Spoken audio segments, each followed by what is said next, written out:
Hey there. So, we're going to talk today about magical initiation, particularly through the course and this book here, Kabbalah Magic and the Great Work of Self Transformation. This will be more of a video just on what initiation is in general and what you might be able to expect from practicing these types of magic, rather than a play by play of what this book is all about. Um, so, what is magical initiation really? I've had a few people ask me this question, and it's kind of hard to describe. So, first, we should probably talk about what magic really is.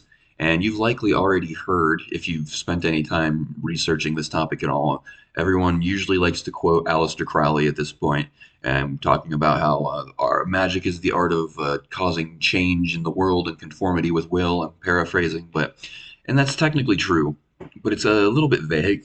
It's a little vague and a bit unhelpful in my opinion. So, the way I like to describe magic is by using the glyph of the sun. You've probably seen this before, the astrological glyph of the sun. So, you are the dot in the center. That is your point of view, your perspective. You are the point in the middle. And then you're a sphere of sensation, as they call it in the Golden Dawn, or your personal reality, your own reality bubble. That's the circle surrounding the dot. And you are both. You're not just the dot in the center. You are both the dot in the center and the circle around. So you are the perceiver and the perceived at the same time. But there's this illusion that you are only the perceiver and that the external world is completely separate from you. And it's just this big, random, chaotic world. And it appears as though we're all just a bunch of random, lost individuals walking around in one greater, huge world. But really, what's going on is that we are all these little circles, these little circles and dots. We are individuals and realities at the same time. And then a bunch of those individual realities come together in a shape sort of like this, and they all intertwine and they're all interconnected. And this gives rise to the illusion of an objective reality. You might know some people who they just constantly go through chaos. Like their life is just always going wrong. The craziest, ridiculous things happen to some people. And then somebody who might be right alongside them doesn't have any of those same experiences at all. Life doesn't seem to quite work the same way for every single person. And we sometimes like to think that it does, and then you think that you can go, oh, I'm going to read this book on how to get rich because it worked for this person, and then, oh, it doesn't work for me. I wonder why. Well, if reality worked exactly the same way for every person, then the first person who wrote a book on how to be rich and famous or whatever would have it would have been the last one, because everyone would have done it, and we would all be wealthy and rich and famous, and or whatever it is that people are like to obsess about. So, anyways, magic.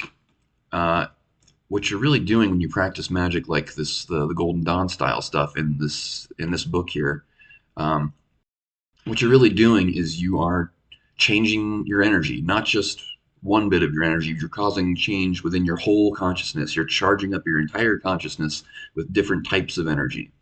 On a higher level, I think what's really happening is what you're actually just doing. You're not actually calling energy from anywhere else. You're really just giving your subconscious the command to allow you to change your energy. And then that change in your state of consciousness is what allows for changes in your external world to happen as well. So you're not really making stuff happen, you're just causing a change in your state of consciousness. And the things that happen as a result are just an automatic byproduct of that shift, because your reality is a part of you. It is the extension of your imagination, really. It's what was I trying to say here? Um, it is a reflection. That's the word I was looking for. It is a reflection of your state of consciousness.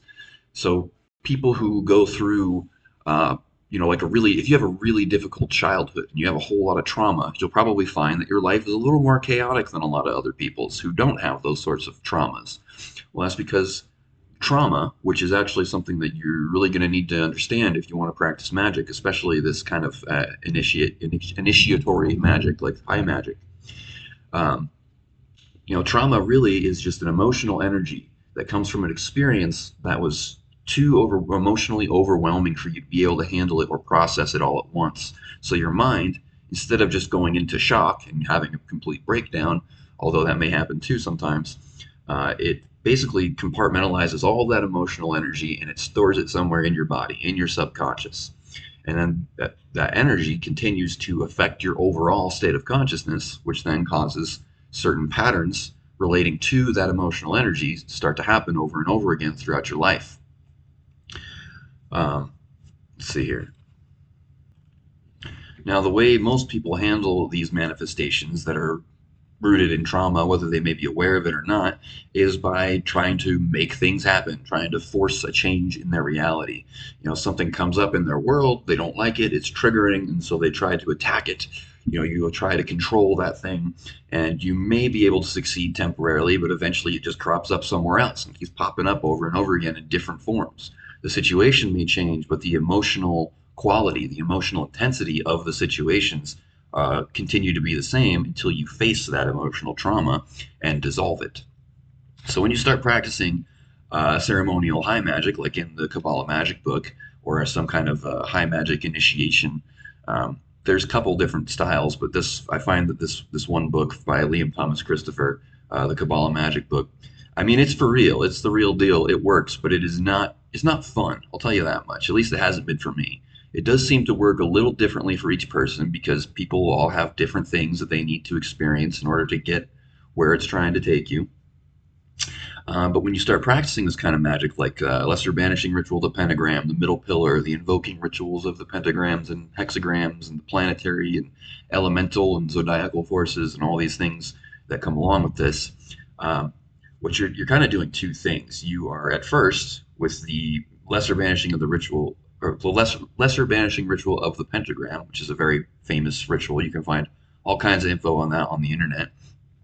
You're doing a couple of things. One is that you are beginning to take all that stuff that's been built up inside of you and you're pushing it outward into your reality and it becomes physically manifest so that you kind of have no choice but to face it. The LBRP, as they call it for short, is kind of like slowly pouring acid over your ego, over the constructed mental emotional entity. The mental emotional entity that is the ego, that is essentially a collection of all these different emotional traumas and beliefs that you've accumulated over your life, or throughout your life, particularly from like age 0 to 6 or 7. That's when you really form the ego. That's when your belief structure really begins to solidify. You just kind of absorb everything that happens all around you, the beliefs of your parents and the culture that you're embedded in. You kind of just absorb all of that, and it's sort of all these different beliefs and emotions kind of crystallize into an ego. And then we begin to identify with that ego. And the lesser vanishing ritual, the pentagram, is kind of designed to very slowly cause that to dissolve. It just starts to dissolve the ego. The ego doesn't like to be dissolved. It doesn't want to go away. In this very strange way, it kind of acts as if it's alive, like it's its own entity that is separate from you. It's not really, but it appears as though it is, the way it acts when it goes into defense mode. When you start dissolving these things, it's like they start to fight back, and then the situations that you are trying to overcome tend to amplify. They kind of get worse. When you start to overcome an emotional trauma of any kind or belief that is embedded in your subconscious, it gets agitated and almost as if it were a demon of some kind, which is really what demons in the magical context are, is sort of the embodiment of these traumas because they act in a way as if that makes it seem as if they're alive and like living entities that are trying to attack you. It is your energy. It is coming from you, but it doesn't appear that way at the time. So things tend to get worse before they get better when you do this kind of stuff. So the LBRP slowly dissolves in like a very general sense. It's not very targeted. It's just a general blanket, slowly kind of dissolving this emotional, the pain body, as Eckhart Tolle calls it. And that does tend to cause things to erupt around you. Things can start to get very difficult in certain areas. You kind of have no choice but to face these traumas at that point.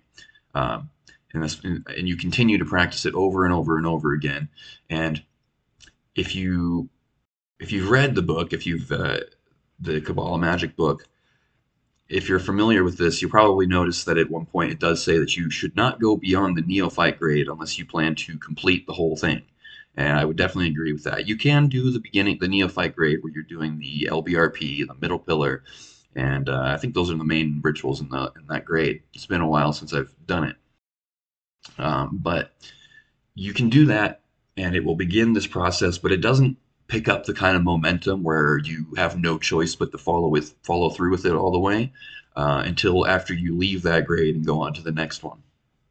So if you want to experiment with this just to see if this is something that you want to do, or if this is for you, then you can do those beginning rituals, the middle pillar, or the lesser banishing the ritual. Oh man, I can't say it. Lesser banishing ritual of the pentagram in the beginning, and then the middle pillar after that, and then you do the LBRP again. That's like the main body of rituals in the neophyte grade. Now the middle pillar sort of amplifies this manifestational power. It's supposed to be centering, kind of centers your energy, but it also sort of charges up your aura, so to speak. It charges you up with divine energy, and that can cause it kind of amplifies your power of manifestation. Everyone, I mean, in a sense, that's what it appears to be doing. Uh, it's really just making you more aware of that ability, of that power. It just makes it more prominent. And after a certain point, your powers of manifestation become stronger than your ability to control things directly through effort and influence. And that's kind of why you're not supposed to go beyond the first grade unless you think you're going to go through with it, because it eventually gets away from you. Eventually, you can no longer control things. You are not in control of the process after a certain point. You're not really in control of anything to begin with, anyways, but you become very aware of it after a certain point. Um, let's see here. So once you move on into the grades after the neophyte grade, there's you start to do the invoking rituals as well, the pentagrams of the elements, the hexagrams of the planets, and a few other rituals that I won't go into just here yet. And essentially, what you're doing is when you call on one of these primary powers, whether they be an element or a planet or a zodiacal sphere or a sephirotic sphere of the Tree of Life. Essentially, what you're doing is you're calling that energy into your presence. And when you call on an energy through ritual, you're calling on like the highest, purest form of that energy. And as you interact with that, your fundamental sort of baseline state of consciousness begins to become entrained, slowly entrained towards that level, that sort of vibration or frequency, if you want to call it that. So the more you interact with this, you slowly become more and more and more like that energy.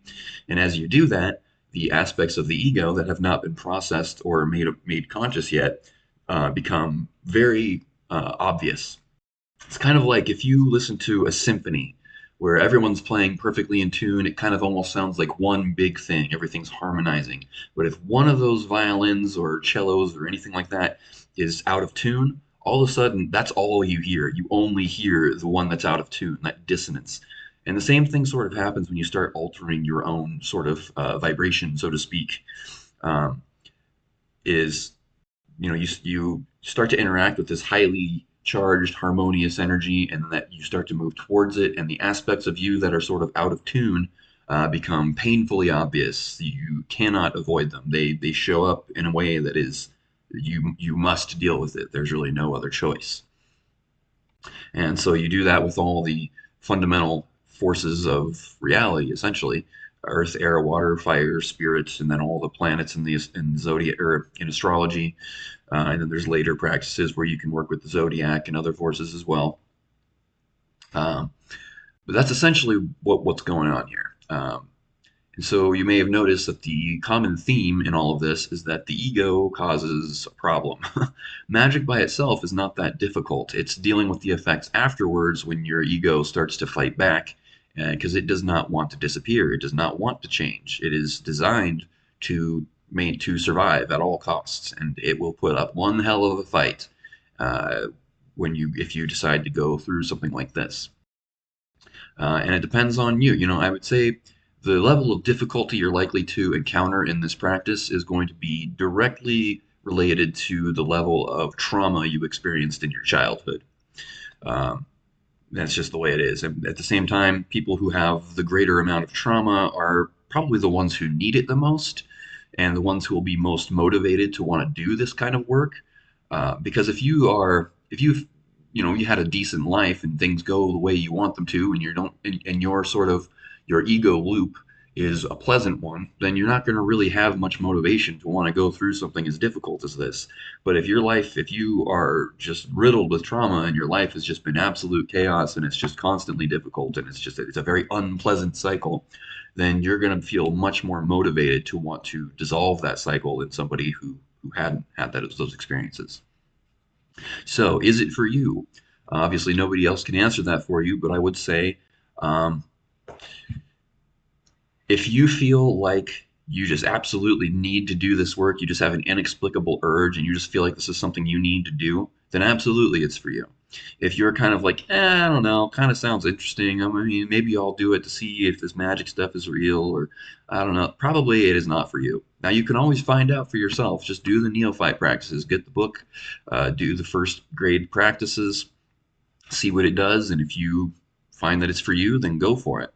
Um, but I would definitely say that it's something I've heard people say before that it's better to not do this kind of work. But if you do it, you need to go all the way. And all the way can mean it can go a lot farther than you might think. The rabbit hole goes a lot deeper than one might imagine. I've been doing this stuff for over 10 years now. I finished the practices in the book 4 or 5 years ago, and I'm still dealing with the repercussions.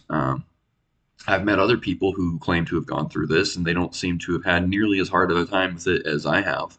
So who knows? Maybe they didn't actually go through it. Maybe they did, and it just works a little differently for them. Uh, it's impossible to say. Um, but anyways, yeah, this it works. The problem with magic is not that it's not real. The problem with magic is that it is real and that it does work and that it works in a way that you might not expect, and it can be a bit overwhelming. Once you get to a certain point and you start to realize what you've really gotten yourself into, it's already too late to go back. Um, this will take on a life of its own. The process will overpower you, and it will take you where it wants to take you. And there's not a lot you can do about it except surrender and just go with it and hope that it's taking you somewhere you like. um, I recently saw a video that compared mystical initiation, because there's a lot of different ways to do this. It doesn't have to be through ritual magic, but they were comparing or mystical initiation to the story of Job in the Bible. And I mean, it kind of makes sense. If your reality is a manifestation of your state of consciousness, and suddenly, which means that most of the things in your life are probably sustained by the ego, and then you start invoking energies that are meant to destroy the ego, what do you think is going to happen to all those things in your life that are being supported by that ego structure? Your whole life can come crumbling down in very completely. It doesn't always, not for, it seems like it doesn't for everybody. I've spoken to a few people who have claimed to have done this, and they seem to exhibit the kinds of qualities that, as far as I can tell, this is supposed to dissolve in a person. Um, which is what makes me wonder if this really works just differently for everybody, and there is no way to predict or understand what exactly is going to happen. Or maybe people just like to read these books and pretend like they went through the practices. It's hard to say. Um, but anyways, I think that pretty much covers the gist of all of it. If people show interest in this video, maybe I'll make some more going into more details of the other grades and the practices themselves.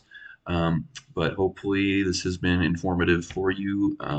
Thanks for watching and take care.